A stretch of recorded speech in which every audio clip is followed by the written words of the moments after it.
Good afternoon. Today I'm going to talk about what mining companies are facing from the point of corporate governance, and this is the table of contents. So first I'm going to talk about reporting landscape, and there have been very big changes in the past few years, and then I will talk why this matters for us as companies.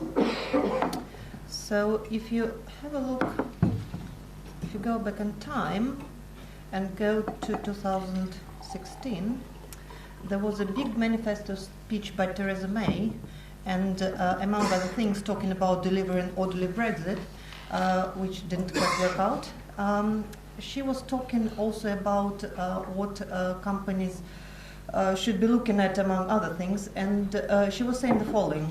Too many people in the position of power behave as though they have more in common with international elites than with the people down the road, the people they employ, the people they pass in the street.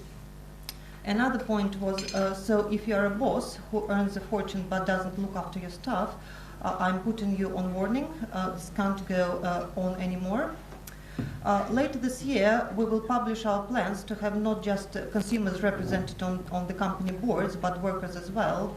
And she also took time to talk about modern slavery and actually another one about climate change. So this is very important for us as companies, because this sounds not very Tory. This sounds pretty much properly Labour. So companies are putting on notice that we should be behaving very well.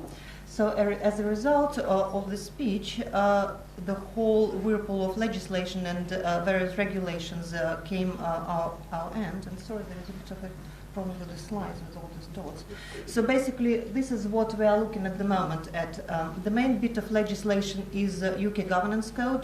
This came out in 2018, and if you are a premium listed company, this was the first year when you should have been complying with it, and probably now you're in the process of putting together your annual report to tell your shareholders how you actually complied with it. There is a requirement for website disclosures on modern slavery. There is TCFD, which is very important for us as mining companies, and 2 years down the line, most companies will have to report under TCFD, so this is another area which you should be really looking at.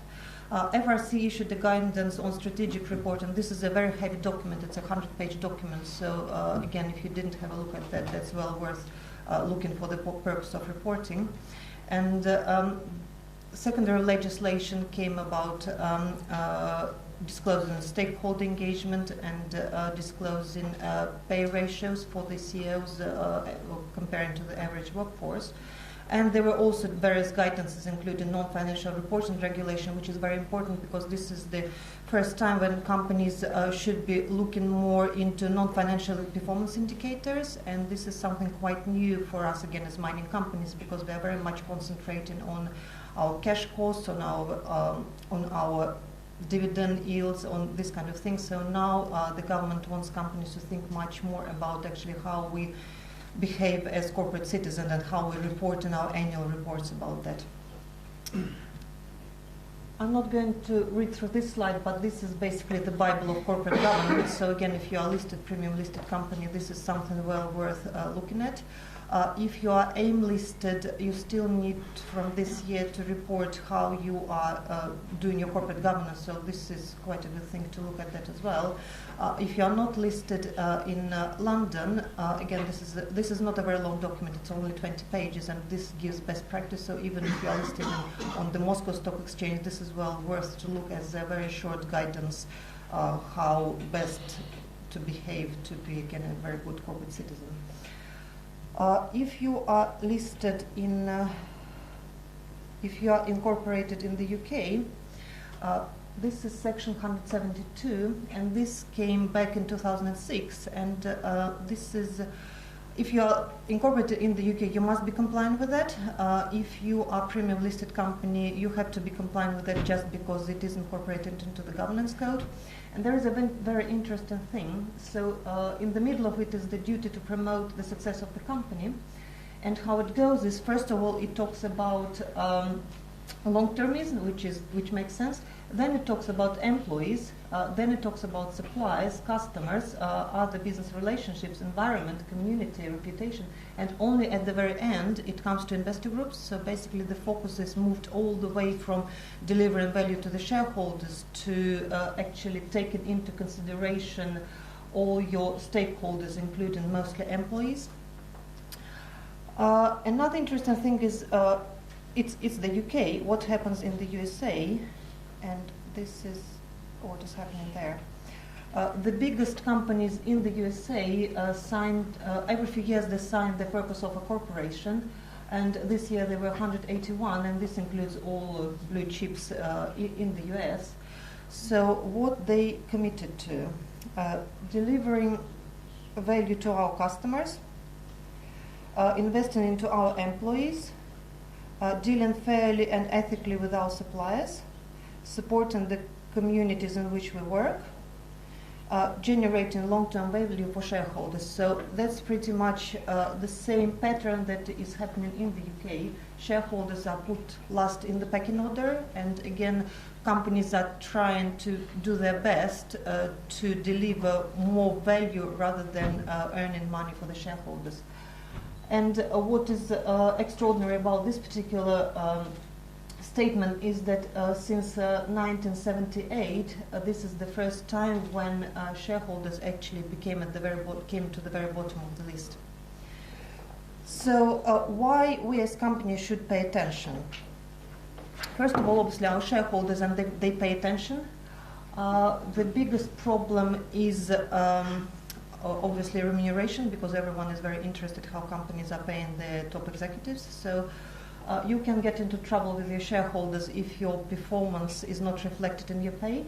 So basically, this year, Centamin, Eurasia Mining, Premier Oil, Lonmin, Anglo American all got into trouble about their pay.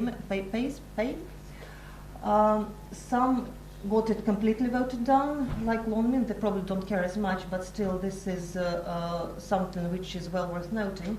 Those companies who got more than 20% got on a notice step of investment association, so now within 6 months they should go back to their shareholders and tell actually what they're going to do to rectify this. And basically this is, like Persimmon, this is not quite our industry, but after the backlash they had to claw back 75 million in bonuses, so this is very damaging for your company, for your reputation, if you get this kind of feedback from your shareholders.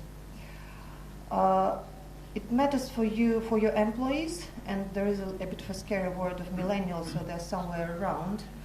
And this is an old study, but still it is important to know that 75% of millennials would prefer to take a pay cut rather than work for a socially irresponsible employer.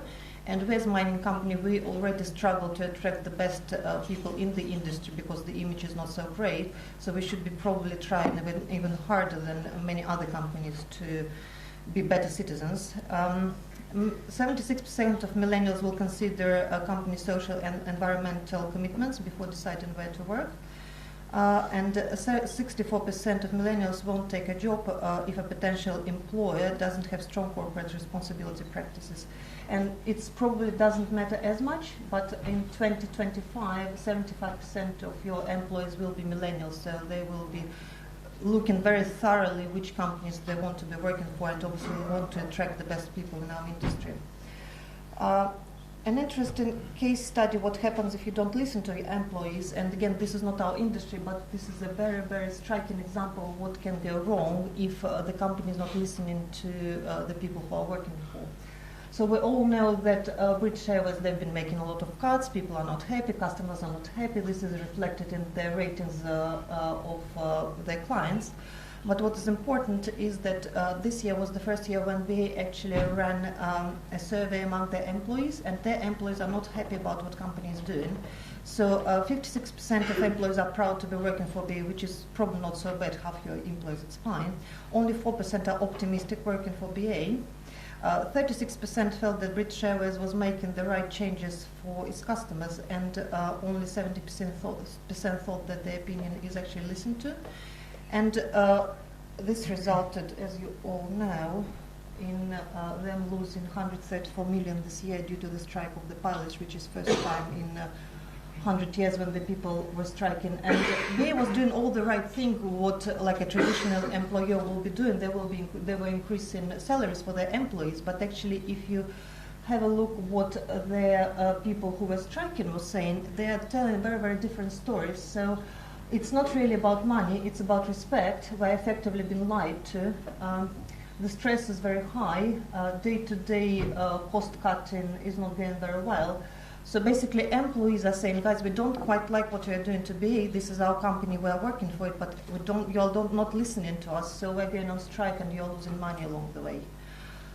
And finally, what we do as Polymetal,